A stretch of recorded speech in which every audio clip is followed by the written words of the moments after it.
Nascido na cidade paulista de Pindamonhangaba em 1957, ele cresceu em Sobral, no Ceará, onde seu pai foi prefeito. Formado em Direito, trabalhou como professor na Universidade Federal do Ceará. Desde jovem, interessou-se pela política. Aos 25 anos de idade, foi eleito deputado estadual pelo PMDB, cargo que exerceu de 1983 a 88, quando então tornou-se prefeito de Fortaleza. Em 1990, venceu a disputa para o governo do Ceará já no PSDB. Após a criação do Plano Real, foi convidado para assumir o Ministério da Fazenda no final do governo de Itamar Franco. Candidatou-se à presidência em 2 ocasiões, 1998 e 2002, sem conseguir chegar ao segundo turno. Em 2003, foi escolhido pelo então presidente Lula para dar início ao projeto de transposição do Rio São Francisco, à frente do Ministério da Integração Nacional. Em seguida, retornou à atividade parlamentar como deputado federal na legislatura que foi de 2007 a 2011. Apresenta-se este ano novamente como candidato à presidência, agora pelo PDT. Para falar sobre os seus projetos para o país, o pré-candidato Ciro Gomes é o entrevistado do Roda Viva desta noite.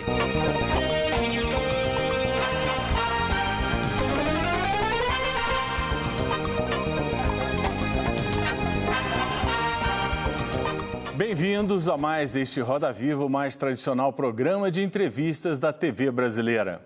No centro do Roda Viva de hoje, o pré-candidato à presidência pelo PDT, Ciro Gomes. Estamos no ar em todo o país pela TV Cultura e emissoras afiliadas, pelo nosso canal no YouTube e pela nossa página no Facebook. Convidamos para essa entrevista Brad Haynes, diretor da agência Reuters do Brasil. José Roberto Toledo, editor da versão online da revista Piauí. Débora Freitas, apresentadora e repórter da rádio CBN. E Ibsen Costa Manso, jornalista, palestrante e analista político da ICM Consultoria. Bernardo Melo Franco, colunista do jornal O Globo. André Perfeito, economista-chefe da corretora de valores Spinelli. E somos acompanhados pelo nosso cartunista Paulo Caruso, com desenhos feitos em tempo real. Queremos registrar o fato de que o pré-candidato Ciro Gomes não fez qualquer exigência ou restrição quanto à bancada de entrevistadores, escolhida livremente pela produção do programa. Boa noite, candidato, um prazer tê-lo aqui. Boa noite, Ricardo. Muito obrigado à TV Cultura por essa oportunidade de falar à boa gente brasileira, a quem, nesse momento difícil, mando um abraço sereno e confiante que nós vamos virar esse jogo. Sobre esse momento difícil, vamos começar então. Há uma série de questões já com a greve de caminhoneiros chegando no 8º dia e muita gente suspeitando que as coisas podem sair do trilho e ameaçar a democracia brasileira. O que o senhor diria sobre isso? Até o presente momento, essa ameaça não existe. Claro que a gente precisa entender que muitos interesses se acostaram, interesses subalternos, laterais, aproveitadores de diversos matizes, à esquerda e à direita. Mas democracia de verdade é quando a cidadania se exercita e quando ela se exercita contra poderosos, incompetentes, corruptos, como é o caso no momento brasileiro, isso fortalece a democracia, não fere a democracia. É evidente que o que nós temos que fazer é tentar ir separando o joio do trigo. Esses aproveitadores, essas pessoas, elas vão crescentemente cair sua máscara. E o que vai ficando muito claro é o seguinte: o governo brasileiro impôs à sociedade nacional uma política de preços na Petrobras absolutamente fraudulenta. Esta política desconsidera o custo do barril de petróleo do Brasil e passa a cobrar como se o barril de petróleo brasileiro, que custa ao redor de $17, fosse o custo do barril de petróleo negociado no mercado especulativo do estrangeiro, que hoje está perto de $90. Mas, candidato, o senhor defenderia uma política de preço, de controle de preços internos, ou diferenciação de preços? Não, isso foi o erro do passado recente do Brasil, que também não nos serve. O que serve a uma empresa como a nossa, Petrobras, é praticar uma matriz de custos absolutamente transparente, ou seja, quanto custa produzir um litro de gasolina, mais o custo de produção, mais a remuneração do investimento, mais a depreciação, mais um lucro em linha com os competidores equivalentes do estrangeiro. Isso significaria que o óleo diesel poderia estar hoje aí a no máximo R$3, R$2,80, se a gente praticasse essa estrutura de custo. E essa é a fraude. Por quê? Por que o senhor Pedro Parente faz? O que o senhor Pedro Parente faz?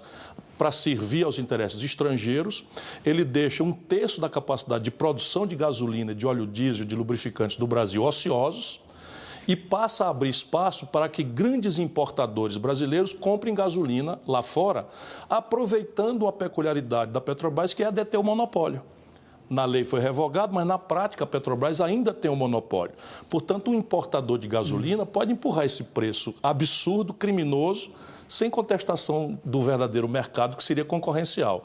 E, evidentemente, o Brasil não tem que cair no mercado concorrencial. Por quê? Porque nós temos uma companhia estatal que tem padrões de eficiência ou de custos absolutamente importantes em comparação com o mundo e pode e deve transferir essa eficiência para o interesse público brasileiro. Vamos começar a nossa rodada aqui pela Débora? Boa noite, candidato. Boa noite, Débora. Bom, outro ponto que ficou bastante evidente durante essa crise, nesse período de crise, nessa greve, é a dependência que o Brasil tem do sistema do transporte rodoviário. Quais são as suas propostas para tentar minimizar essa dependência e estimular outras formas? Evidentemente, há anos, qualquer pessoa que recuperar minhas opiniões, meus escritos, meus livros sobre o Brasil, evidentemente quem conhece o Brasil e sabe de um país que tem cada vez mais volume nas suas produções, nas suas exportações, minério de ferro exige grande volume, soja exige grande volume, milho exige grande volume, para ficar em 3 exemplos, barril de petróleo exige grande volume. Então, esse centro estratégico de produção está crescentemente no interior. A nossa população está concentrada lindeira ao litoral. Ou seja, qual é a matriz óbvia que um país com essas características de produção no interior e consumo lindeiro ao litoral deveria praticar? Deveria ser basicamente ferrovia, para trazer e escoar essa produção do interior, e cabotagem. Durante os últimos 20 anos, o Brasil destruiu a sua marinha mercante e o Brasil destruiu a sua estratégia de ferrovias mais recentemente. E já foi agora com o governo golpista do Temer. Eu, por exemplo, tinha me afastado da política e estava dirigindo, em nome da Companhia Siderúrgica Nacional, a Transnordestina. Estamos avançando mais de 1 quilômetro por dia, ali numa área de grande potencialidade produtiva que liga, enfim, essa estrutura que se convencionou chamar Matopiba, que é Maranhão, Tocantins, Piauí, Bahia. Não é? Essa região, essa obra tinha 5.000 pessoas trabalhando. Foi o Temer assumir e parou. Assim, a leste-oeste na Bahia parou, assim a ideia de uma bioceânica em parceria estratégica com os chineses parou, assim a projeção até Porto da Aldeia parou, a projeção, assim também a conclusão da Norte-Sul parou, apesar de estar quase pronta. Evidentemente que o Brasil tem que fazer é retomar uma estratégia de produção e de logística capaz de ser compatível com a nossa geografia econômica. Agora, a Transnordestina, que é o projeto já o senhor citou, demorou uma década, já recebeu 6 bilhões de reais. Quanto? Em grande parte... 6 bilhões de reais, principalmente dinheiro público, parou pela metade e, infelizmente, é metade no meio. Então, não conecta nem Suape, nem Ceará, está servindo para muito pouco, nem oferece trabalho hoje em dia, a não ser trabalho para advogados como o senhor. Mas eu queria entender exatamente como avançou esse projeto com o senhor na presidência da Transnordestina e o que é necessário para projetos que não só oferecem grandes promessas, mas grande execução depois de uma década. Vamos ter clareza, o projeto da Transnordestina é uma concessão privada. Ela não é uma coisa de serviço público e esse dinheiro que foi alocado ali foi alocado através de crédito de participação acionária ou de renúncia fiscal, no caso de algumas outras frações. Portanto, é uma empresa privada, né? A Transnordestina S.A. é uma empresa privada, não tem nada a ver com o setor público, é uma concessão. E a grande questão da Transnordestina é que as ferramentas de fazer não são praticadas com regularidade. E isso é tudo mais no Brasil. Então, a estrutura de financiamento foi parada, foi obstaculizada e nós começa e para. Essa estratégia não foi comigo, eu já cheguei para consertar. Mas tem uma lógica, qual é a lógica? Há uma brutal disputa, meio bairrista, a falta de projeto nacional, entre o Ceará e Pernambuco. Para eliminar essa disputa, o que aconteceu? Resolveu-se começar do meio para as pontas o processo. Então, isso é uma coisa que rende-se à realidade brasileira, embora seja pouco eficiente, sob o ponto de vista de um país que deveria se planejar. E a premissa disso é a descontinuidade. Então, cada um quer o seu pedaço, porque acha que ela não vai ser concluída toda. Ibsen. que mais? Você ficou alguma parte sem responder? Perdão. E para onde vai, então? Preciso retomar e concluir, porque o pior dos mundos é ficar metade pronta e ela não dá retorno nenhum à sociedade brasileira. Mas na hora que ela for lançada, você explode reflorestamento, explode biomassa, explode soja, explode minério de ferro, explode gesso, gipsita, que são hoje imensas potencialidades econômicas desse interiorzão do Brasil, onde a miséria é a regra, e que são inviáveis com o frete rodoviário, porque nem sequer rodovias há nessa região. E assim a mesma coisa Norte-Sul, assim a mesma coisa a Ferronorte, a mesma coisa. Ou seja, o Brasil não pode mais descontinuar as obras. Essa é a grande questão. E se esse dinheiro não vem da CSN, do Benjamin Steinbrück, vem então de novo do setor público? Repare, nenhum país do mundo lança infraestrutura com dinheiro capital próprio de empresas privadas, estrito senso. E quando uma empresa privada toma um crédito, ela não está tomando dinheiro público, ela está tomando um crédito para recuperar e pagar. Agora, a infraestrutura no mundo inteiro se lança com ferramentas de financiamento, como assim na Europa, assim nos Estados Unidos. Ninguém faz ferrovia com dinheiro do caixa de empresa nenhuma. Isso não existe, nenhum precedente no planeta Terra. Vamos deixar claro isso. Vai lá, Ibsen. É o Ibsen agora? Vamos lá. Vamos lá. Eu queria mudar um pouco o foco aqui para uma coisa mais da macroeconomia. O senhor tem colocado alguns pontos do que o senhor pretende fazer num eventual governo, caso seja vitorioso aí em outubro. E eu não queria muito ficar no que eu já vi em algumas outras entrevistas, mas sim em que a gente vê, assim, sendo feito muito bem o diagnóstico, mas depois os candidatos muitas vezes não apontam as soluções. Então eu queria, nesse pouco tempo, ver se o senhor consegue fazer a mágica de contar quais são as suas propostas concretas para alguns pontos, como, por exemplo, o senhor fala em revogação dos tetos de gastos, mas mantendo o equilíbrio fiscal, coisa que o senhor já demonstrou em outras, como o senhor sempre diz, em outras atuações do senhor no governo, enfim, no Ministério. Limite de pagamento da dívida pública, né? Redução dos juros por intermédio de Banco do Brasil e Caixa. O senhor disse que não vai ser como fez a ex-presidente Dilma, que acabou levando problemas aí de Caixa para essas instituições. Revogação das reformas trabalhistas, da trabalhista e da Previdência. A Previdência não passou, não precisa revogar, não. Mas na reforma da Previdência, o senhor disse que não há rombo, da revogação da reforma trabalhista, e na questão da reforma da Previdência, o senhor fala lá do regime geral, que tem a questão da DRU, não é verdade? Mas tem a questão dos privilégios do setor público. Quer dizer, como é que o senhor ataca isso? E a dívida... Você pode me ajudar fazendo item por item, que fica mais... Vamos lá. Eu acho, você desorienta o telespectador. Acho que não dá para esgotar todos os itens também. Vamos lá. Veja, eu só estou colocando os pontos que o senhor falou, porque essas coisas levam a uma certa insegurança, vamos dizer, do mercado, que quando o senhor não diz especificamente quais são as medidas nessa área. Então, vamos lá. Revogação do teto de gastos. Pronto. Nós podemos ir pela resposta malcriada ou pela resposta civilizada, que é a que você merece. A malcriada, que qualquer um desses mercadistas, juramentados, militantes, quer impor em detrimento da democracia, é que isso não tem precedente em nenhum lugar do mundo. Qual é o país do mundo? É simples de entender, que tabela por 20 anos os seus gastos com educação, com saúde, desconsiderando que 2 milhões de bebês brasileiros nascem todo ano. 2 milhões nascem.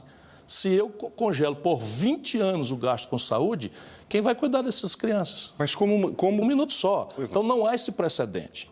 O que existe como precedente, sem status constitucional, é uma norma norte-americana que determina um limite para todos os gastos correntes, inclusive dívida. Isso quer dizer o quê? Que o governo americano vai calautear alguém? Vamos descontar outra. Isso é pura intriga.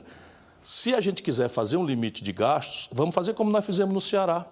Como é que nós fizemos no Ceará? Excluímos investimento, excluímos educação, excluímos saúde e determinamos um limite de gasto para tudo. Isso é o que está em vigor no Ceará, que é o estado mais sólido do Brasil. Mas através da renegociação com quem defende? Não, quando acontece nos Estados Unidos, eu estou falando se a gente quiser estabelecer, porque o lógico nessas coisas não é estabelecer uma norma. Isso é uma coisa muito pitoresca brasileira. Você tem um problema complexo, aí faz uma votação de uma lei que não pega. Simplesmente essa lei não pegaria jamais, porque não existe precedente no mundo. Então, se a gente quiser uma imitação, eu não estou infenso a isso, eu não discordo, estou na fase de ouvir. Vamos fazer como os americanos. Quando é que acontece lá? Nós vimos vários episódios, você acompanhou. Dá um certo momento, extrapola, aquilo é uma lei ordinária, para... e renegocia o governo com o Congresso a realocação de recursos. Se a prioridade é essa ou aquela, se estabelece transparentemente à frente da opinião pública. E eu quero ver se o mercado brasileiro topa isso, porque é selvagem esse dito mercado, que, na verdade, estamos falando de meia dúzia de plutocratas do setor financeiro. Vamos ter clareza, porque quem está matando o mercado no Brasil é esse tipo de estupidez ideológica que se vende como ciência boa. Previdência, o que é que eu estou dizendo? Eu tenho até que refrasear. O déficit da Previdência é real. Sim. É real. Só que ele não é de 180 bilhões. Ele foi 25, 30 bilhões, o que já em si anuncia uma coisa muito grave, e a minha assessoria está me advertindo permanentemente disso. E eu, às vezes, porque não é tão relevante, basta dizer que o Temer acabou de entregar 14 bilhões para as transportadoras, deixando os caminhoneiros realmente ainda amarrados na política de preço estúpida da Petrobras. Os taxistas todos estão amarrados na política estúpida de Petrobras, os pirueiros estão amarrados na política de preço da Petrobras, os transportadores escolares estão amarrados na política de preço, e toda a classe média brasileira e o povão que tem um carrinho para ir voltar e trabalhar, está todo mundo amarrado. Ou seja, é uma solução, né, que não resolve nada, em cima de tirar imposto da saúde, da educação, que são os interesses difusos de uma população que já está muito machucada. Os interesses, vamos dizer, desinformados, que acham que pagar imposto é uma coisa ruim, porque há uma carga de propaganda em cima disso. Mas o que eu estou querendo dizer, relativizando o déficit, é que com a DRU vai a 180 bilhões e isso não tem solução por esse caminho selvagem de cortar direito de pobre trabalhador. No Brasil, você tem um problema que você já indiciou na sua inteligente pergunta, é que 2 em cada 100 dos beneficiários da Previdência levam quase um quarto de tudo. Só que esta gente é a gente poderosa do Brasil. E está escrito na Constituição que leis não podem retroagir para mexer com isso. Os juízes, que são quem julga, os promotores, certas corporações do serviço público, algumas delas com peculiaridades muito complexas, que não podem ser analisadas de forma leviana, como os militares. Os militares têm um conjunto de peculiaridades porque eles não são aposentados, eles são, vamos dizer, reformados, eles estão na reserva remunerada, porque eles podem ser a qualquer momento, a qualquer contingência, chamados. Eles não podem ter uma dupla tarefa, eles trabalham em turnos que não são de 8 horas, enfim. Há peculiaridades respeitáveis no caso dos militares, mas eles estão nesse conjunto de valores que a gente precisa pôr em perspectiva a futuro. O que eu estou defendendo é que nós devíamos discutir um regime novo de capitalização público, sob controle dos trabalhadores, e que as dificuldades monstruosas da transição não deveriam nos impedir de entender como chegar lá. Ou seja, cada um fazer sua poupança e a transição fazer conviver 3 hierarquias, que é o que eu estou estudando. Primeiro, todos os benefícios de gente que não contribuiu seriam segregados do orçamento da Previdência e seriam pagos pelo Tesouro, como no limite já são. Tá certo? No limite já são, mas se criaria, para dar transparência ao orçamento, um benefício de renda mínima de cidadania para todos os brasileiros, independentemente de poderem ou não contribuir. Manteríamos até um limite de 2,5%, 3,5%, 4,5%, isso depende da negociação, do êxito da negociação, um regime de repartição em extinção com o tempo. E, por fim, para tudo mais, acima desse teto, um regime de capitalização. Isso é o que nós estamos estudando. Ciro, vamos ouvir o André, que está ligado ao mercado financeiro. André. Boa noite, candidato. Depois a gente volta para as outras que ficaram. Sim, depois voltamos, temos tempo mais nos outros blocos. Bem, parece que eu sou o representante da plutocracia que você me falou, já que eu sou o único representante do mercado financeiro aqui, né? Dito isso, eu acho que a questão é mais complexa. Nitidamente, eu acho que não é disso que se trata, né? Acho que a gente trabalha, às vezes, num campo muito de algumas simplificações, até para o entendimento mesmo, né? Aí está vivendo um momento no Brasil muito difícil. Hoje mesmo a Bolsa Brasileira caiu 4,5%, as ações da Petrobras caíram 14,6%, o dólar subiu 2,23%, já está sendo cotado a mais de 3,70%. E deve ficar essa discussão meio besta, né? Que o mercado tem candidato, não tem. O que o mercado quer, às vezes, é algum tipo de previsibilidade, né? Acho que nós, como economistas, a gente foi treinado muito mais para entender o como do que o que. Então, essa pergunta, acho que vai muito no sentido do como. E eu vou colocar rapidamente uma questão aqui só para a gente pensar. Existem 3 grandes políticas econômicas, fiscal, monetária e cambial. O que eu vou tentar avaliar aqui para falar para os meus clientes, ainda hoje ou amanhã, é qual dessas você vai segurar e qual dessas você não vai segurar. Porque uma vai vazar. Se você segura 2, uma acaba ficando um pouco mais frouxa e por aí vai. Vamos ver essa parte agora. Política fiscal, nitidamente, no curto prazo, não vai ter um corte de gastos. Mas o senhor vem apontando, e por isso talvez a antipatia de parte do mercado, que vai tributar de forma mais progressiva, que eu até acho correto, não estou falando que não seja, mas obviamente gera algum tipo de resistência disso, né? A gente sabe, no primeiro trimestre, que 64% das receitas brutas do governo foram receitas não recorrentes. O senhor vai subir imposto? E sim, isso daí dá bilhão? Quanto é que você está imaginando que vai ter para ajudar essa questão fiscal, que vai ajudar todas as outras no limite, né? A gente pode ser julgado pela mistificação que se faz, e isso eu sou completamente impotente para fazer. Ou não sendo eu nenhum aventureiro que chegou ontem na praça, eu posso ser julgado pela minha prática. E é isso que eu peço. Embora o mercado simplesmente seja essa entidade fantasmagórica que resolveu atribuir a si próprio um poder de tutelar a democracia. Eu não aceito isso, ponto final. Isso é uma questão de a que senhor você quer servir. E o meu senhor é o povo brasileiro. Eu nunca persegui ninguém, não sou homem de ruptura de nenhuma natureza. E tem uma história. Qual é a minha história sobre esse ponto específico? Nem um dia de déficit.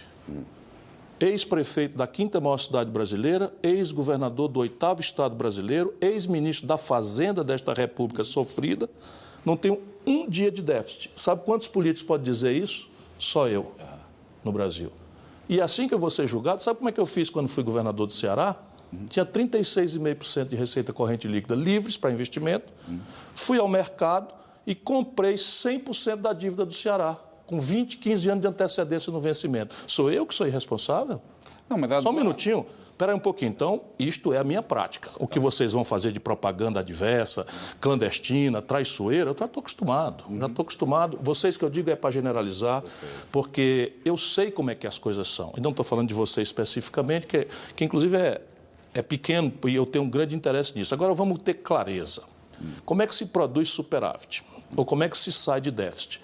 Eu não conheço outra fórmula a não ser um ponto de equilíbrio entre redução de despesa e aumento da receita. Se alguém souber, me ensine, porque nas casas da gente, nas empresas da gente e na nação da gente, só tem um jeito de equilibrar a conta ruinosa. É aumentar a receita e diminuir a despesa. Agora vamos juntos. 50% ou metade do gasto público brasileiro é despesa financeira. Bernardo, a metade do orçamento brasileiro, de tudo que se arrecada de imposto, etc., etc., é despesa financeira, juro e rolagem de dívida. Só para fazer sem querer fugir do assunto... Já se incomodou.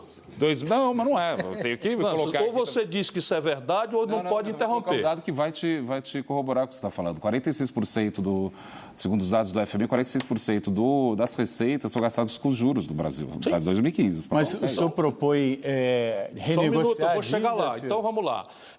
Aí, 29 de cada 100 reais que a gente arrecada, Previdência. Com essa trava de não poder retroagir para ferir direito adquirido. Aí sobra R$21 ou R$20 para a educação do nosso povo, saúde do nosso povo, segurança pública, que é um pavor da sociedade brasileira, 62 mil homicídios, só 8 em cada 100 são investigados. Tudo isso aqui, mais cultura, mais ciência, tecnologia, ponte, estrada, aeroporto. E aí a gente pega e mete uma trava, que é a tal emenda 95, que congela este gasto por 20 anos. Então, vamos fazer. A despesa aqui, evidentemente, que eu sei que eu sou muito responsável, porque eu sei que a dívida pública corresponde, basicamente, à poupança da sociedade. Portanto, qualquer brincadeira, qualquer leviandade, qualquer irresponsabilidade vai cair em cima de alguma parcela da sociedade. Eu sei do que eu estou tratando. Fui lá e comprei a dívida do Ceará. Não dei calote, não. Comprei a dívida do Ceará e que eu pretendo fazer com a do Brasil no prazo de algum tempo que eu vou precisar para virar o jogo. Comprar a dívida do Brasil, é isso? Agora, cadê a câmera para eu conversar com o Está aqui. Tem duas que...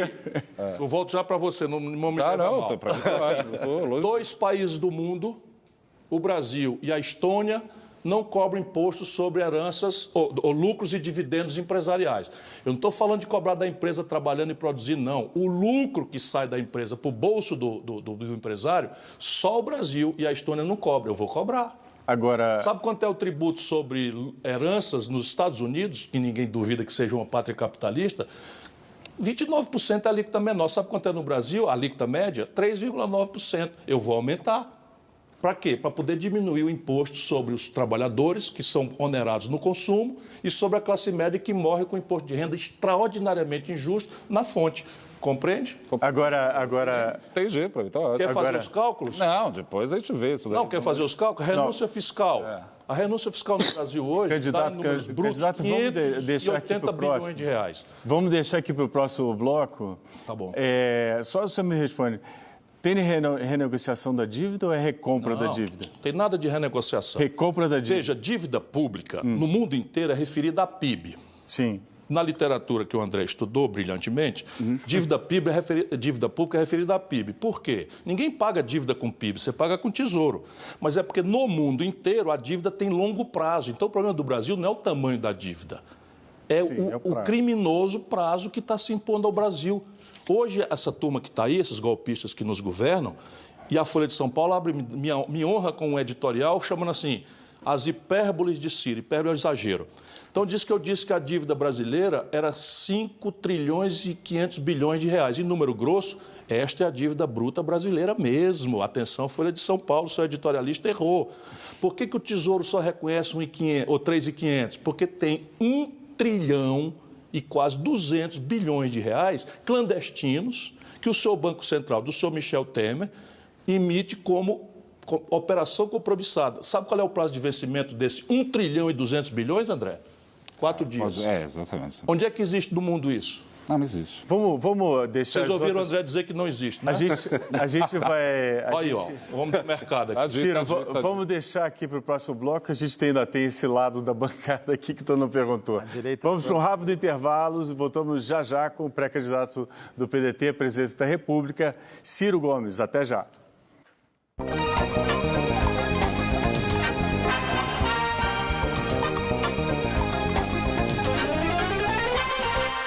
Candidato do PDT à presidência da República, Ciro Gomes. Vamos fechar agora a nossa roda aqui de perguntas com o Zé Roberto Toledo e depois com o Bernardo Franco.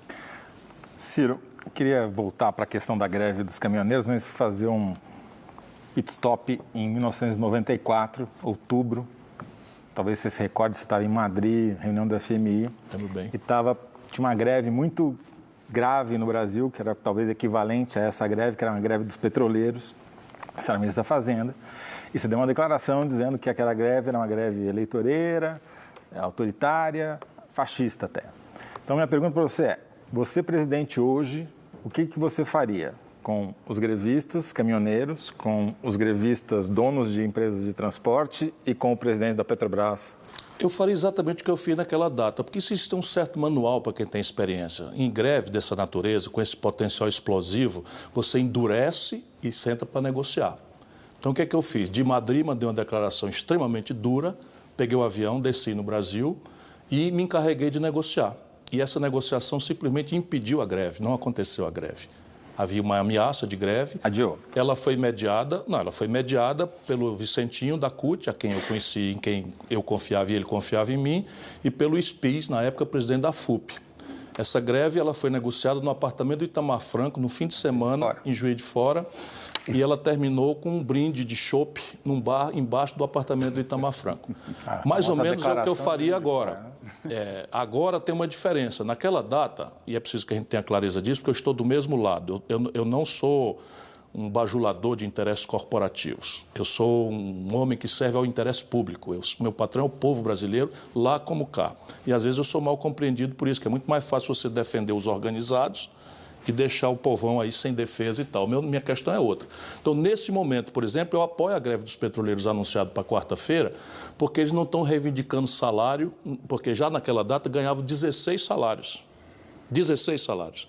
Hoje não é mais assim, já apanharam para cacete, desde o Fernando Henrique para cá, praticamente eles foram muito maltratados. Mas ainda há ineficiências. Entretanto, agora o que eles estão fazendo?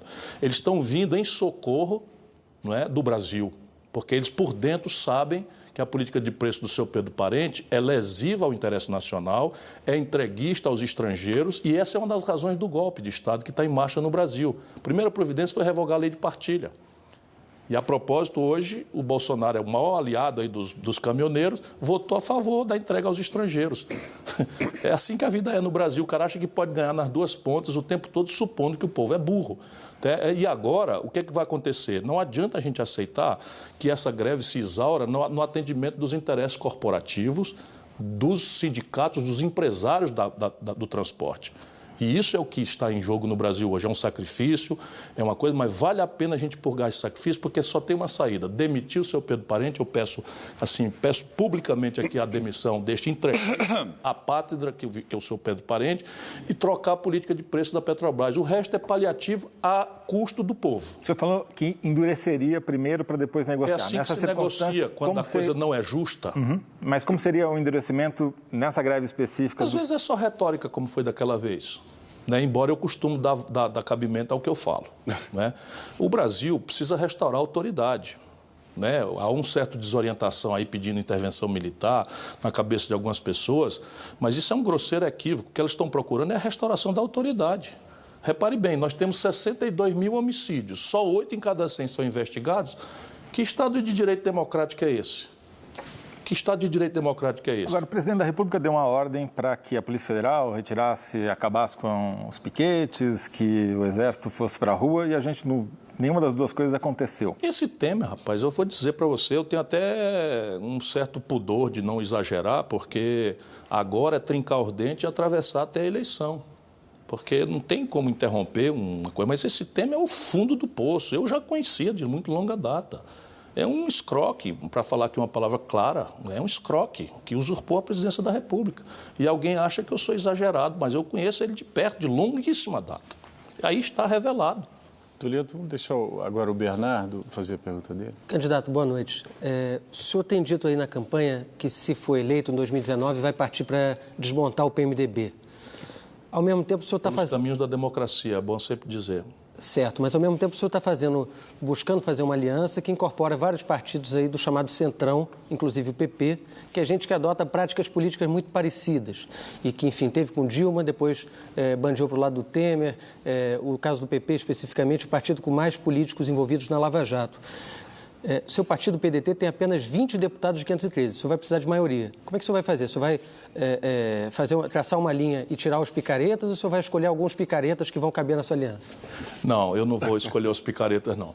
Repare, a minha tarefa hoje é de duas naturezas. Eu não sou candidato à Madre Superiora do Convento.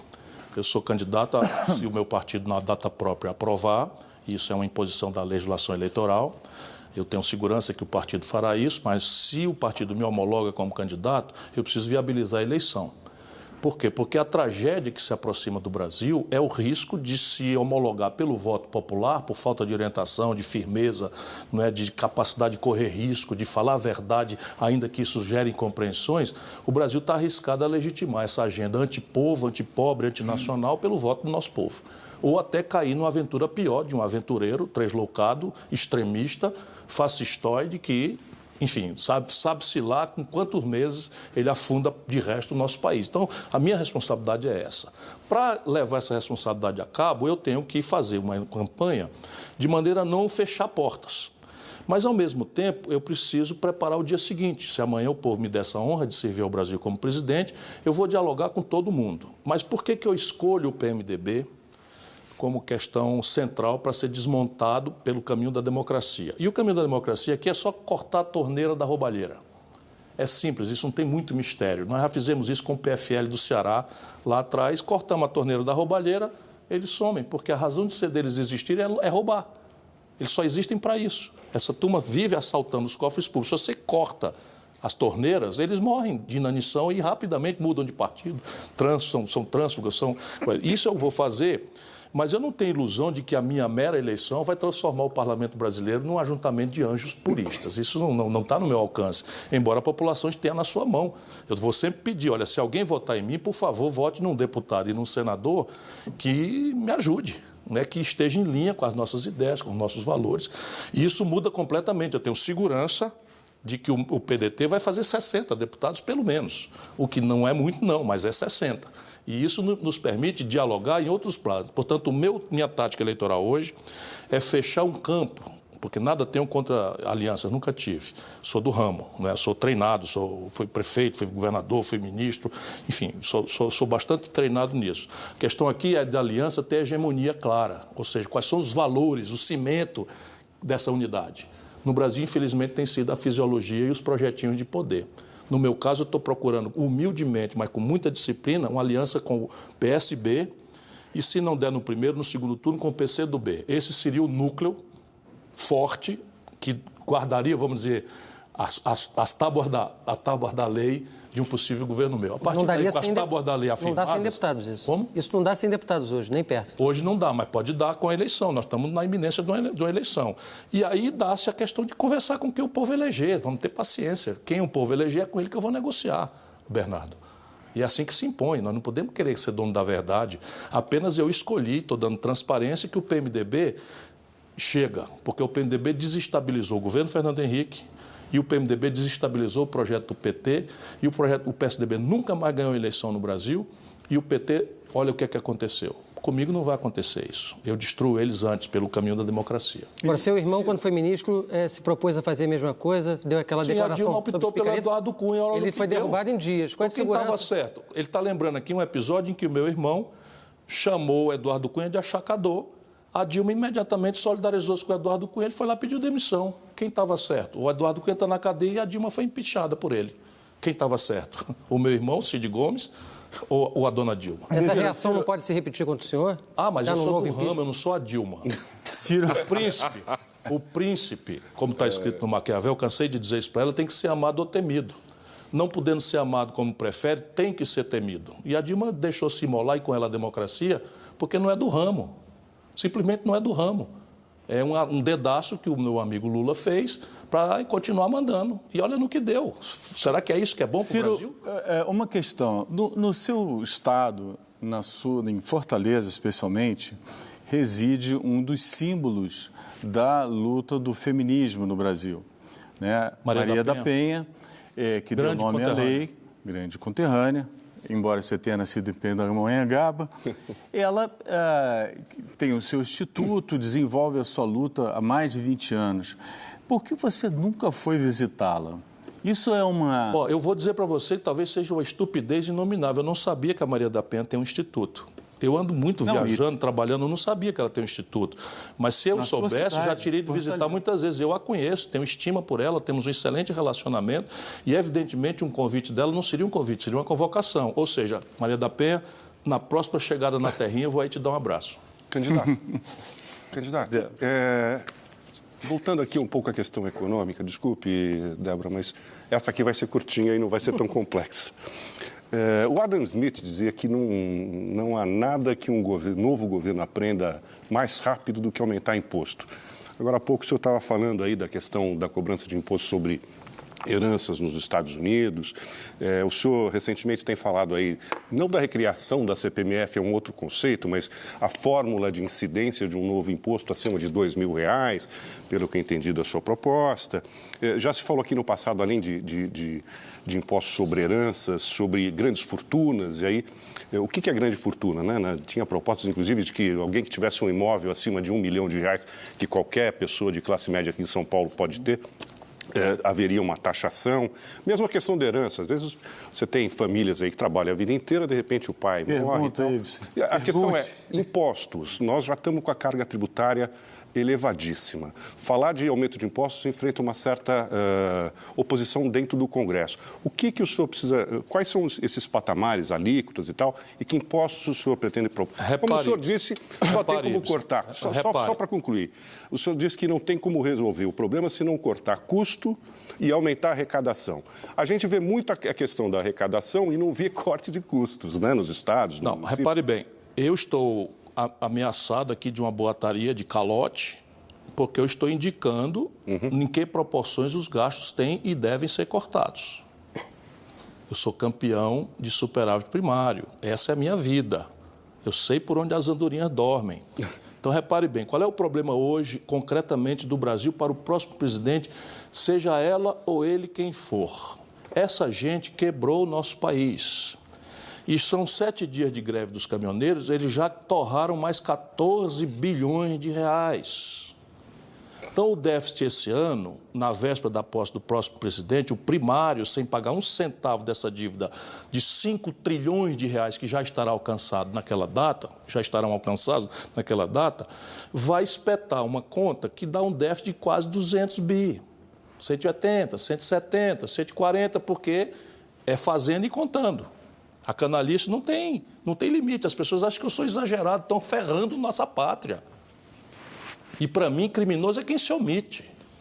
É quem não denuncia, é quem fica fazendo pano morno a pretexto de que a gente tem que ter uma linguagem elegante, aristocrática e tal, que eu estou até me esforçando, né? Porque vocês não reconhecem isso, que eu estou falando aqui com palavras mais afirmadas. Mas quem sabe das coisas tem que estar indignado. Nosso povo sofrendo o pão que o diabo amassou, numa situação caótica dessa, de anarquia, de anomia.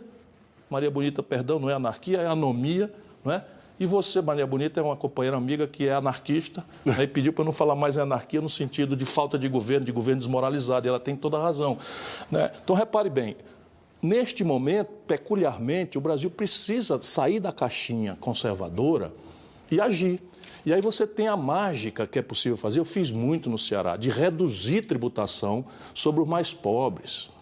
Porque a carga tributária sobre os mais pobres é muitas vezes mais alta do que a carga tributária sobre os mais ricos. Na fonte, enfim. Na fonte é a classe média, que também paga dobrado. Mas o povão está pagando 40% de imposto numa ligação de telefone, na conta de energia em casa. Sabe, isso é selvagem, isso é absurdo completamente, porque um certo baronato no Brasil... Vamos lá, o Itaú acabou de pagar para 4 famílias 9 bilhões de reais de dividendo. Você morre com 27,5% na fonte no seu salário e as famílias receberam 9 bi, com B de bola, bilhões de reais, não pagaram um centavo. Aí alguém, não, porque não sei o quê. Olha, esses caras não vão me perdoar, eu não sou agradável para eles. Mas a gente precisa saber o que está acontecendo no Brasil. 4 famílias acabaram de receber 9 bilhões de reais de dividendos, que o Banco Itaú, um de 5 bancos que monopolizam 85% das operações financeiras do Brasil e que cobram do nosso povo 486% de juros no cartão de crédito. Que cobram no cheque especial do Banco do Brasil 282%. Existe isso na França? Tem algum precedente no planeta Terra de algo por 1/10 disso? Não existe isso. Além de dividendos, e como taxar? Deixa a Débora fazer uma pergunta. Pois não, desculpa. Como taxar dividendos? Não, dividendos não, mas a questão da CPMF, que não é CPMF. Não. A questão básica é o seguinte, isso não está decidido ainda. Heranças e doações está decidido e lucros e dividendos está decidido. Eu vou propor ao povo brasileiro. Porque eu não sei mentir, não gosto de mentir. Acho que aquele que mentir agora se desmoraliza muito mais rápido e muito mais profundo do que o Michel Temer merecidamente está se desmoralizando. E do que a Dilma, que se desmoralizou também porque mentiu. Não contou a verdade para o povo da crise econômica que estava ali despencando os preços dos produtos tradicionais brasileiros, desfinanciando nosso balanço de pagamento. Vai lá, Débora. E ela sai com essa maluquice, com o Levi, fazendo as loucuras que fez, inclusive desnacionalizando a possibilidade de um complexo industrial da saúde que emprega para burro, que gera renda para burro. Enfim, todas essas mazelas do Brasil começaram ali, com o Levi, que é a mesma turma aí. É a mesma turma. O Levi era 5º nível do Bradesco e agora o Ilan, pelo menos, é 1º nível do Itaú. Essa é a gente que manda no país sem voto. Vai lá, Débora. Candidato, pegando um gancho aqui na cobrança que o Lessa fez em relação à visita ao Instituto Maria da Penha, gostaria de saber se a sua proposta de governo contempla políticas públicas para combater a violência contra as mulheres, até porque a gente tem muita dificuldade, por exemplo, de monitorar o feminicídio, a própria aplicação da Lei Maria da Penha encontra entraves. Quais são essas propostas, como é que elas podem ser colocadas em práticas? E o senhor já disse que é a favor da descriminalização do aborto. Como é que esse tema seria discutido com a sociedade? Veja, eu não sou candidato a guru de costumes. No passado, eu, por fidelidade às minhas convicções e à minha consciência e por fidelidade à opinião pública, eu acabei caindo em certas provocações que me tiravam do ambiente de líder do país, a quem cabe mediar os conflitos, que não são triviais, especialmente nesses assuntos identitários, para tomar uma posição que só me serviu para perder confiança. Então, repare bem, eu não sou candidato a guru de costumes, eu sou candidato a chefe do Estado brasileiro. E como chefe do Estado brasileiro, o que eu vou garantir a todos é que nenhum tema será tabu. Todos serão tratados e o presidente da República não tomará parte prévia, mas estimulará o debate franco, aberto entre todos os grupos de opinião interessados no assunto, que tem uma contribuição a dar, e estimularei a tolerância e o respeito à diversidade. Aí, já algumas coisas eu tomo posição. É uma tendência moderna, desagradável entre várias do Brasil, o crescimento exponencial de mulheres em situação de violência. É uma tendência assustadora, subiu mais de 500% nos últimos 3 anos a quantidade de mulheres apenadas, por exemplo, no sistema prisional brasileiro. Crescentemente estão sendo usadas, coisa que para um cearense, por exemplo, é chocante, nós temos uma certa tradição matriarcal, é absolutamente chocante a quantidade de mulheres envolvidas no tráfico, que agora os códigos da violência banalizada estão degolando mulheres na periferia de Fortaleza. Isso tudo é muito assustador. Eu estou reunindo especialistas para discutir o que fazer. E quero lhe dizer que até o presente momento é uma brutal perplexidade. Coisas triviais são ditas. Por exemplo, faz sentido um país como o nosso, aí falando de jovens, ter 760 mil pessoas aprisionadas, 270 mil das quais jovens que foram pegos em flagrante pela polícia com minúsculas quantidades de droga.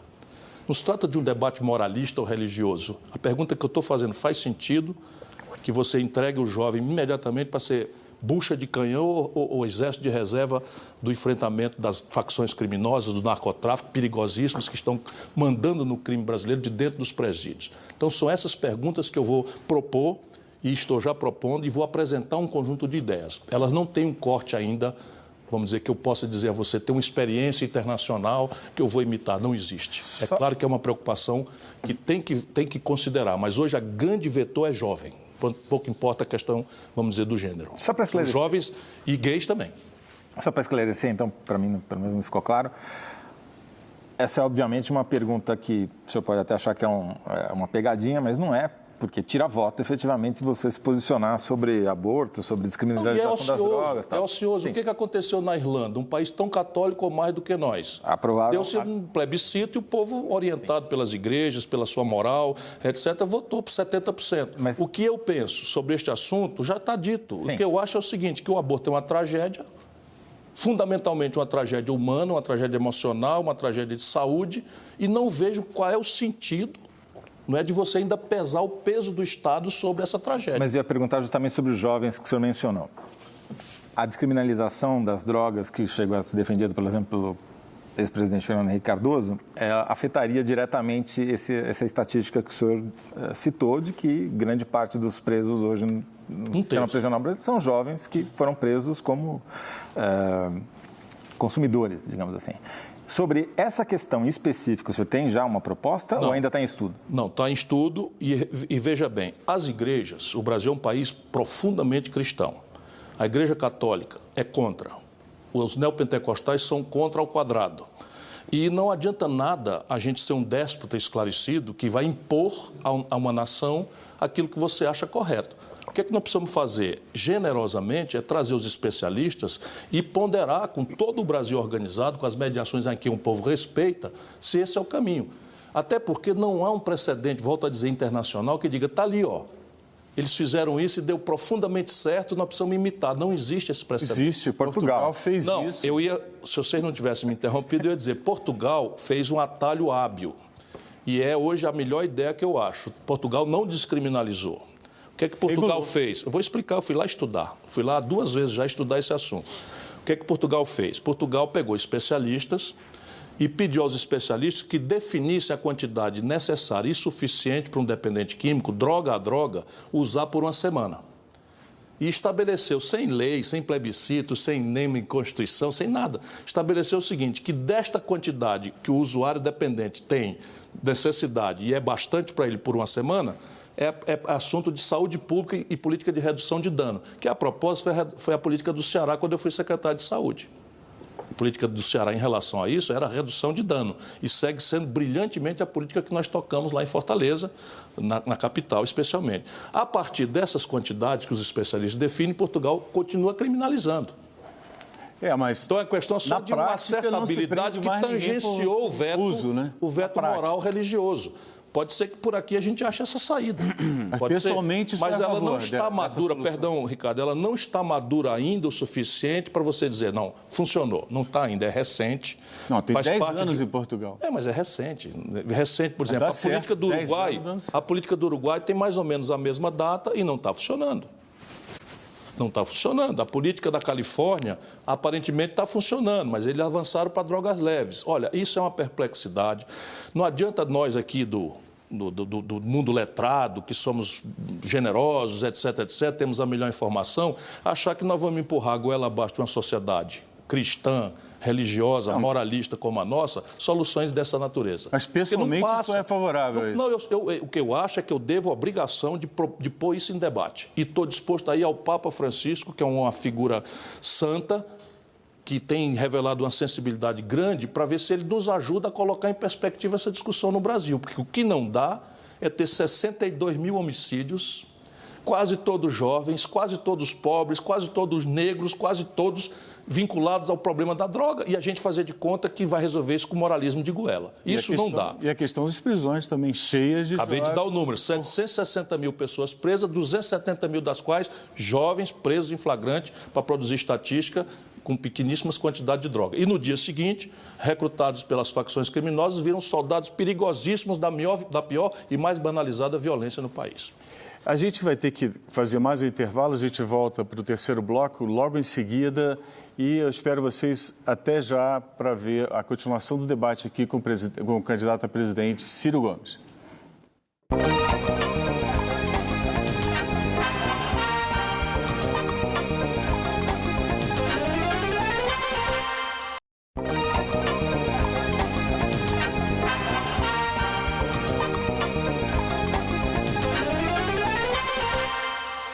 Estamos de volta ao vivo para o terceiro bloco da entrevista com o pré-candidato do PDT à presidência da República, Ciro Gomes. Nós vamos ver agora a pergunta da consultora em educação, Ilona Betkerhazy, de São Paulo. E você também pode gravar sua pergunta e enviar para os próximos convidados do Roda Viva pelo aplicativo da Cultura Digital. Nós recebemos aqui centenas de perguntas e esperamos aqui estarmos representando a quantidade de todos os telespectadores que participaram. Então vamos agora à pergunta da Betkerhazy, por favor, da Ilona. Meu nome é Ilona Betkerhazy, eu sou consultora de política educacional. A minha pergunta para o candidato Ciro Gomes é qual é o plano dele para a educação brasileira? E se esse plano leva em consideração as reformas educacionais do estado de origem dele, o Ceará, e de Sobral? Naturalmente, antes de perguntar, eu já ia dizer que a resposta era essa. Nós, no Ceará, aprendemos, na tentativa-erro, inclusive, a construir um caminho, não é, em que, basicamente, hoje é possível manualizá-lo e replicar as boas práticas. O que ela está mencionando é que Sobral, a minha cidade, no interior do Ceará, onde nós começamos isso, ainda sob a liderança do Cid Gomes, que é o ex-governador, nós temos o melhor IDEB do Brasil, que é o indicador de educação básica do país, é o disparado melhor do Brasil, sem rival. E no Ceará, replicando essas práticas, nós já temos 77 das 100 melhores escolas fundamentais do país. Lembrando que o estado do Ceará é um estado muito pobre, que já indicia que o problema do dinheiro é real, é grave, mas não é só esse o problema. Portanto, há que se encaminhar um projeto educacional, e essas serão as guias de um projeto meu, em dois rumos. O primeiro, a mudança do padrão de ensino. Hoje, o ensino que se dá ao filho do pobre brasileiro na escola pública é o decoreba. É um enciclopedismo raso, né, que ensina um pouquinho de cada coisa e não se aprofunda em rigorosamente nada na imaginação que uma pós-graduação é que vai dar profundidade a qualquer um. Isso, em tempos de Google, é lixo puro.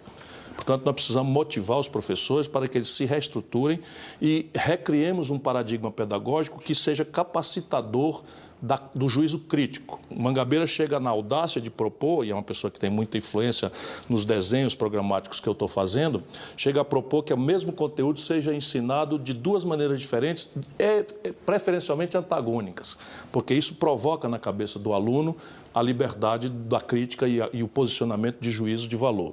O outro rumo é mais fácil de entender.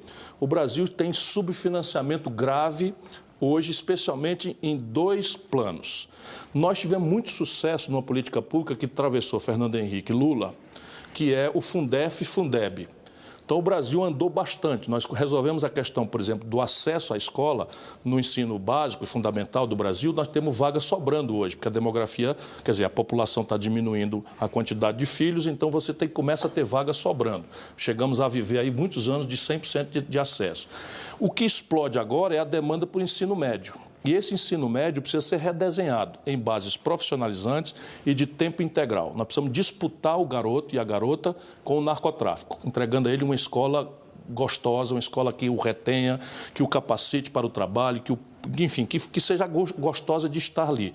1 de cada 4 alunos do Ceará também já estão nesse tipo de escola e dá gosto ver, e eu vou mostrar na televisão para ver como é possível fazer. Agora, E a outra questão, só para terminar, é o ensino infantil. Hoje parece ser verdade, por essa evolução das neurociências, que a capacidade mental de abstração de uma pessoa se conforma na prática na primeira infância, de 1 a 3 anos. E hoje nós precisamos dar aos filhos dos trabalhadores e dos pobres essa creche, essa coisa, porque também só assim a mãe vai poder sair para trabalhar sem deixar a criança, enfim, descuidada e presa de todo tipo de ameaça. Agora, Ciro, o analfabetismo parece que o Ceará não teve tanto sucesso, que está na mesma média. O analfabetismo adulto. Analfabetismo adulto, que nós está na mesma média nós abandonamos. do Nordeste. Nós abandonamos. Desistiram desse... Desistimos e qualquer um que compreenda, que tenha já atacado, nós chegamos a pagar para as pessoas frequentarem, e é tão constrangedor para um adulto ficar no tati-bitate do beabá de reaprender, que é uma indignidade. Então, depois de tentar muito, nós abandonamos, queremos ajudá-los a trabalhar, a se capacitar para o trabalho, mas nós vamos focar na criança. Bernardo. Ciro, o Lula está preso, mas ainda aparece em primeiro lugar nas pesquisas com cerca de 30% dos votos. É mais ou menos unânime que, sem esses votos, o senhor não vai para o segundo turno. O senhor tem que pegar uma boa parte desse eleitor que hoje, aparentemente, está sem candidato. No entanto, o senhor tem trocado umas cotoveladas com o PT. O próprio Lula já disse que o senhor tinha que parar de dizer besteira. Depois a Gleisi Hoffmann, presidente do partido, disse que nem com reza brava o senhor consegue o apoio do PT. O senhor, em contrapartida, também não foi lá em São Bernardo do Campo, na véspera da prisão, tem dado uma distanciada, criticou muito a Dilma agora há pouco aqui. O senhor acha que não está jogando fora a oportunidade de ir para o segundo turno nessa briga? Eu não estou brigando, não. Veja bem, eu não sou do PT. Eu não aprovo a resultante final do que o PT produziu no Brasil. E eu não faço isso por nenhum tipo de oportunismo. Eu não aceitei mais ser ministro a partir do primeiro governo do Lula. Eu não aceitei, honrosamente convidado, não aceitei ser ministro da Dilma. Por quê? Porque eu vi essa coisa toda acontecendo. Tudo que acabou dando no que deu, eu meio que denunciei antes. Eu fiquei muito aborrecido com a indicação do Michel Temer para vice. Você imagina o que eu senti vendo a Dilma se solidarizar com Eduardo Cunha em detrimento de uma pessoa que saiu em defesa dela, ser o ministro da Educação, e ela nem sequer ter coragem para dourar a pílula, se abraça com o Eduardo Cunha. Onde é que o Eduardo Cunha está? Está na cadeia. Nomear o Levi, ministro da Fazenda, espera um pouquinho, eu sou obrigado a explicar isso, o que é que eu tenho com isso? Agora, o que eu digo do PT é que a gente tem que respeitar, é um momento muito traumático. Tem muita gente provocando, porque tem 2 grupos que não querem essa unidade. A direita, que tem pânico, pavor de unirmos todos lá no primeiro turno, e a direita. A direita e a burocracia do PT, que não está nem aí para o Lula, vamos ter clareza, está doida para eleger deputado. O senhor já tentou fazer uma frente de esquerda, essa é a terceira vez. Em 98, acabou indo para o PPS, porque não deu certo, talvez foi a articulação... Não, é mais antigo. Quando em 89... as coisas estavam se encaminhando para dar no colo, eu tentei o diabo que eu pude, como jovem prefeito de Fortaleza, para o Lula e o Covas se entenderem. E o Brizola percebeu isso e propôs a mesma coisa ao Lula. E o PT não quis, foi lá isoladamente e apanhou. Então, são 4. Então, 89, pois é, a vida inteira 98, por isso. 2002 também. Claro. Por que o senhor acha que dessa vez pode ser diferente? Não acho que essa vez vai ser diferente, não. Eu acho que nós não nos uniremos no primeiro turno. Não acho que a gente vai se unir no primeiro turno, o que é lamentável. O que é lamentável, expõe o país a um risco grave. Mas o que eu posso fazer contra a natureza do PT? Não é só o a não ser respeitar. Que natureza é essa, candidato? A natureza do hegemonismo. Todo mundo sabe disso. Mas não é só... Repare bem, o que é que o PT está anunciando para o país? O PT está anunciando para o país que terá candidato a presidente e que o candidato a presidente é o Lula. Não Silêncio. Será. Não, o que é que vocês acham? Não será candidato. O que é que vocês acham? O que eu ia colocar... Eu não vai sou eu bater que vou dia dizer. 15 de setembro e vai voltar. Dizer, paciência, vamos esperar, vamos ver. Só para botar um... Sabe quem botou a lei da ficha limpa em vigor? O PT e o Lula. Quem botou a lei da ficha limpa em vigor, contra a minha opinião... O senhor revogaria? Não, rapaz, como é que vai revogar uma lei que entrou no gosto do povo brasileiro? E isso é assunto do Congresso Nacional. Agora, num país que tem 4 graus de jurisdição, você subtrair os direitos políticos de alguém que tem 2 graus de jurisdição acima, é uma aberração. Simplesmente, o que está errado é ter 4 graus de jurisdição, o que está errado é o processo penal demorar tanto, o que está errado são os tempos judiciários que estão tanto, mas aí você tem uma distorção institucional gravíssima e vai pelo atalho. Eu só ia colocar, Ciro, que tem a questão da Marina Silva também, que também ocupa esse espectro do eleitorado. Sim, claro, e eu acho que então, muito bem, três, a Marina né? é uma pessoa, como diz a turma mais nova, é uma pessoa do bem. A Marina é uma pessoa do bem. Se o país achar que a Marina, que deve ser a presidenta, nós temos aí alguns valores garantidos. Ela está melhor nas pessoas. A decência, o espírito público. Né? O que falta à Marina é a vivência política, é um mínimo de estrutura, um mínimo de traquejo para esses tempos complexos que o Brasil está vivendo. Mas ninguém duvide que a Marina, como diz a turma mais nova, é do bem. Né? Eu queria colocar... Portanto, ela está num justíssimo lugar aí nas pesquisas. Queria avançar aqui numa questão. Agora, a pesquisa é retrato de momento. Claro. E a vida não é retrato, a vida é filme. Só para colocar aqui uma questão aqui que eu acho que é interessante. Assim. Bem, primeira coisa, os candidatos, que são ditos de mercado, né? Recentemente, a gente viu, há 2 semanas, tem degringolado a situação no Brasil fortemente. Eu acho que o mercado, com as oscilações de preço ultimamente, já meio que abandonaram o Michel Temer. Tá, pelo menos analisando. Não, mas eu coloco isso de forma tranquila, porque você tem um sentimento que o Pedro Parente vai sair. Isso daí já está um pouco estabelecido dentro do próprio mercado. Tem que sair. Não, isso é uma coisa... Eu que estou dizendo. Não, mas é que estamos pensando dentro dos conjuntos de preço mesmo do mercado, né? A impressão que eu tenho, e aí é uma opinião minha, que obviamente talvez não seja compartilhada com todos do mercado, é que de tal forma draconiana a questão da emenda constitucional 95, que o senhor colocou, que o próximo presidente vai ter que soltar uma espécie de MP do Veja Bem. Né? O que eu quero dizer é assim, vai ter que se rediscutir isso daí. Né? Nitidamente, de novo, né? Vai bater em algum preço de ativo, né? Vai ter que reprecificar. Acho que o mercado estava trabalhando com... hipóteses muito ingênuas, né? Nada contra o Luciano Huck, que estudamos no mesmo colégio, mas imaginar que o Luciano Huck ia conversar com qualquer senador da República é uma hipótese bastante heróica, né? Dito que as perguntas que o Bernardo, o José também colocou aqui, da questão da base aliada, se você tiver ficha, nos 6 primeiros meses você não está colocando, qual que é a medida que você vai querer, assim, essa é a medida que eu tenho que tomar? Governar bem é evitar essas simbologias simplórias. Tá. Governar bem significa um punhado de coisas simultâneas. A primeira delas é equipe. E eu estou recrutando, estão aqui na bancada 2 das figuras centrais, vão conhecendo aí, o professor Nelson Marconi, o professor Mauro Benevides Filho, cada qual mais qualificado. E eles são apenas aqueles que eu estou indicando já de uma imensa equipe que está refletindo sobre todos esses aspectos. Então, formar equipe é uma coisa antecedente a assumir o governo. Segundo, toda a questão do primeiro momento tem que ser focada na questão da contradição de um presidencialismo à americana, sem que a gente seja norte-americano. Deixa eu explicar. A gente copiou a institucionalidade americana, mas lá o sistema de direito é o consuetudinário. Não tem uma Constituição rígida que exige 3/5. Aqui nós temos uma Constituição rígida que exige 3/5, ou seja, nenhum presidente da República terá nem remotamente essa capacidade de reformar o país. Precisa ter dito logo antes.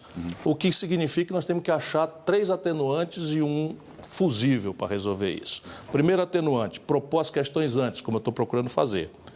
Aceitar as chantagens, as intrigas, a boataria e, se escapar vivo, eleitoralmente, se eleger você e a ideia. Porque isso diminui muito o hiato entre um presidente reformista e um Congresso reativo, não porque é mau, mas é porque é um Congresso que, passaram as eleições, eles desatam a relação com o povo e é cercado por grupos de pressão, por lobbies poderosos, né, que são os privilegiados dessa ordem perversa do Brasil. Mercado, não sei o que, papapá, mas também magistrados, policiais e tal. Eu já fui congressista, eu sei como é lá. Se você não tiver muita âncora na rua, você está no outro planeta. Quando você está dentro da Câmara Federal, foi a pior experiência da minha vida política de 38 anos de experiência. Depois você tem que entender que desde o general Dutra até cá, esse fenômeno é real para todos. Todos os presidentes que se elegeram no Brasil se elegeram com minoria relativa. E todos tiveram poderes imperiais, praticamente, nos 6 primeiros meses ao ano. Portanto, a proposta da reforma é nos 6 primeiros meses. Não é que seja no primeiro dia, é usar os 6 primeiros meses. Para não assustar ninguém, nem o mercado, nem ninguém. Chamar o debate, propor, discutir, mediar, fazer os conflitos fluírem sem medo, sem temor. E aos 6 meses, não é? você encerrar a discussão. Porém, há um terceiro atenuante. Em toda tragédia tem um lado bom. Hoje o Brasil está com o Pacto Federativo rasgado. 27 estados, 17 já estão quebradinhos da Silva e o resto vai quebrar também se continuar esse quadro aí. O Rio Grande do Sul não tem saída lá local. O Palácio do Piratini virou uma usina de destruição de liderança. O Palácio da Liberdade, em Minas Gerais, virou uma usina de destruição de liderança. Isso não é culpa dos governantes mineiros. O Rio de Janeiro está ingovernável. Também não tem saída. Claro que no Rio passou-se da conta da molecagem, na bandalheira, na roubalheira, etc., mas não é o caso hoje, na minha opinião, pelo menos. E ainda assim o Rio está quebradinho da Silva e por aí vai. O Rio Grande do Norte numa situação trágica. Para dar os exemplos mais doídos, São Paulo não está, porque faz 4 anos que não dá reajuste para os funcionários, coisa que o Ceará faz todo ano, repõe a inflação pelo menos e dá ganhos reais, está expandindo saúde, expandindo segurança, expandindo educação. E São Paulo passou 8 meses sem pagar dívida. É engraçado que o chamado mercado não disse nada. Conseguiu uma liminar judicial dessas aberrantes que surgem de vez em quando na lógica brasileira, passou 8 meses sem pagar dívida. E quando a liminar caiu, contabilizaram para o passado. Assim é moleza, assim eu também sei fazer. Só um instante, a gente vai terminar aqui. Quarto, especialmente na questão de enfrentamento de minorias poderosas em favor de maiorias desorganizadas, trabalhar diretamente com a decisão popular por plebiscitos e referendos. Especialmente a reforma da Previdência não passará jamais no Congresso Nacional. Vamos então para o intervalo, Ciro. A gente continua no próximo bloco. A gente volta já com o pré-candidato do PDT à presidência da República, Ciro Gomes. Não saia daí.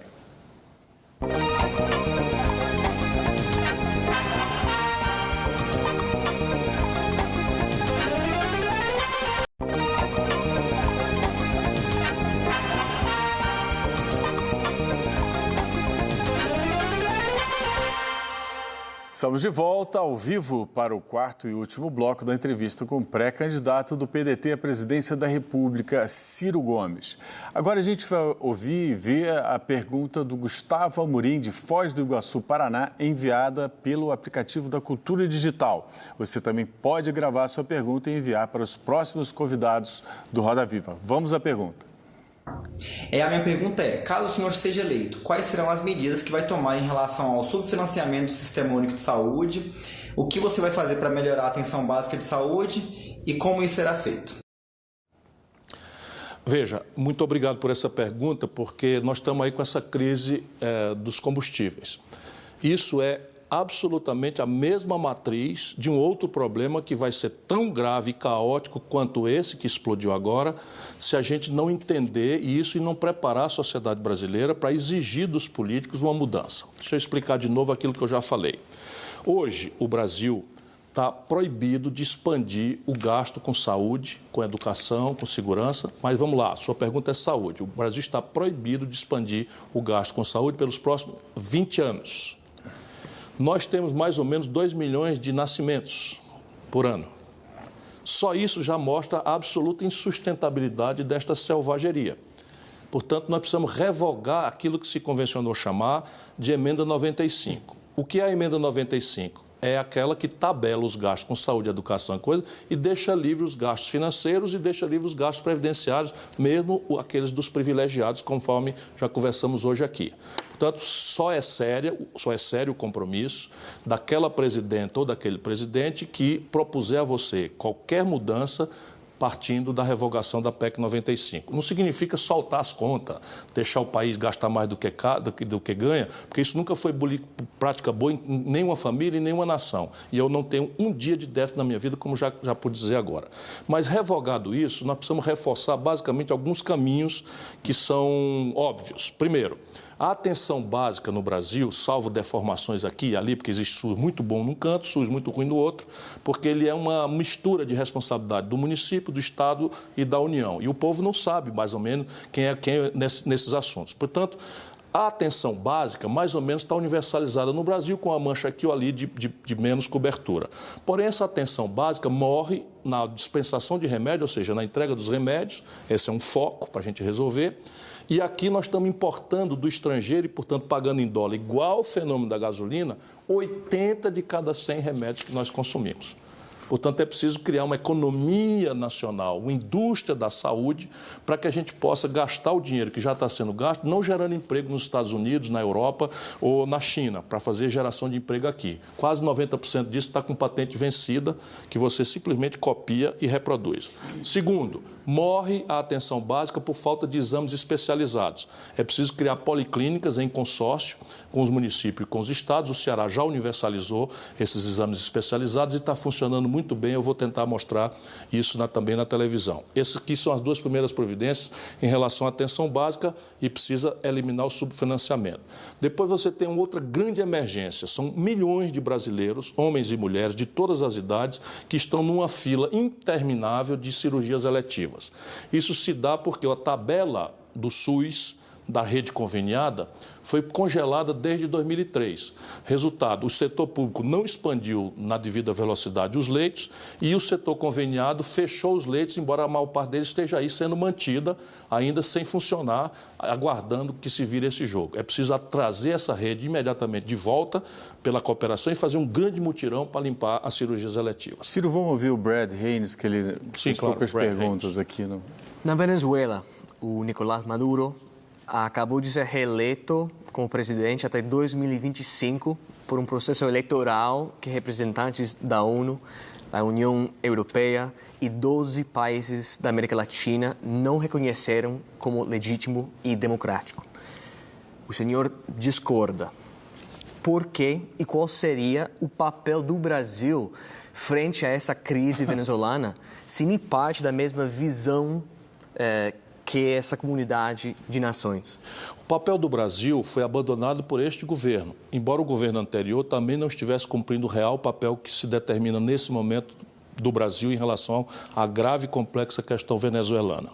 O que é que eu quero dizer? O papel natural do Brasil, para o qual nós não temos substituto, simplesmente é de mediar este conflito entre uma oposição fascista, neonazista, entreguista, vendilhando a pátria, que é a maior parte da oposição ao Maduro, e um chavismo que não se sustenta mais a partir da exaustão de mecanismos de cíclico apelo popular, que não está conseguindo romper o cerco do isolamento econômico, especialmente imposto pelos norte-americanos, e que provoca um desabastecimento muito grave. O Brasil tem este papel natural e não há o segundo lugar para fazer.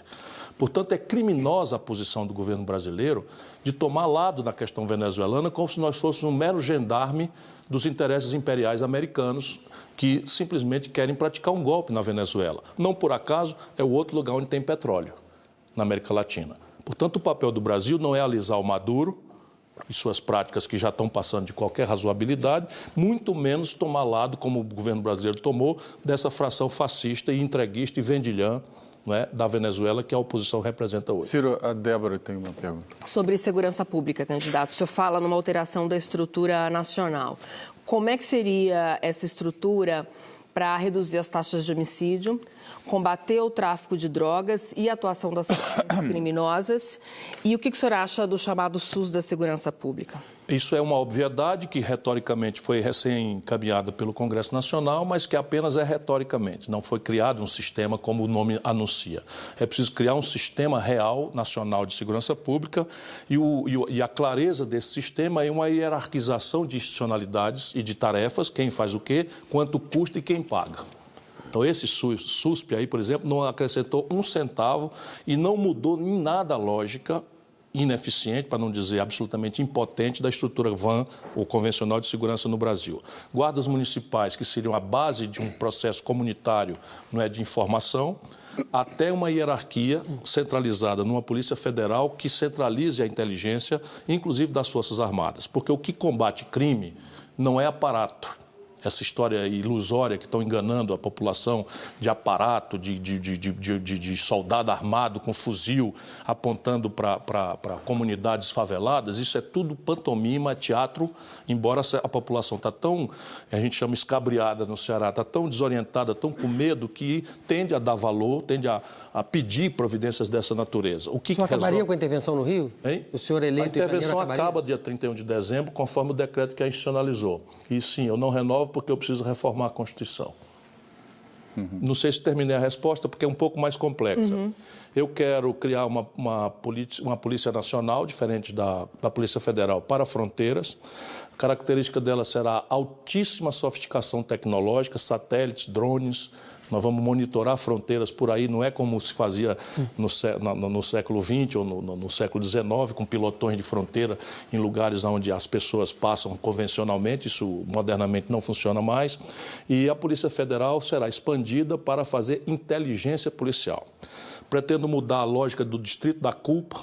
O que é que significa isso? Hoje, a família do policial militar, que é quem chega no teatro de operação, que é encarregada de prevenir o crime, mora na favela.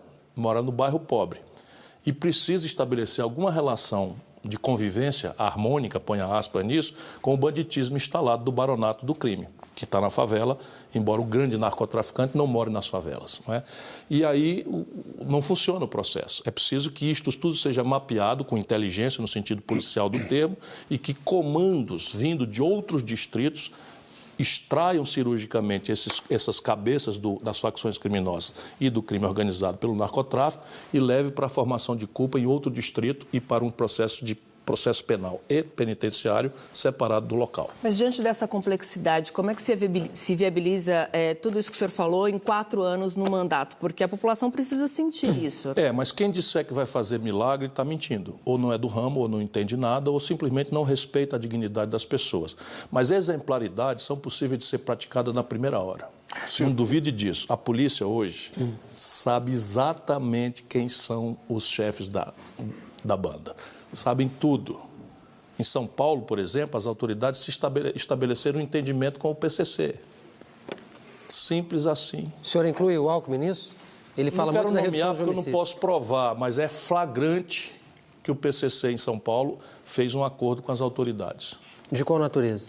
Um acordo de cessação de homicídios, por exemplo, para poder fazer o tráfico de droga impunemente. Agora, Ciro...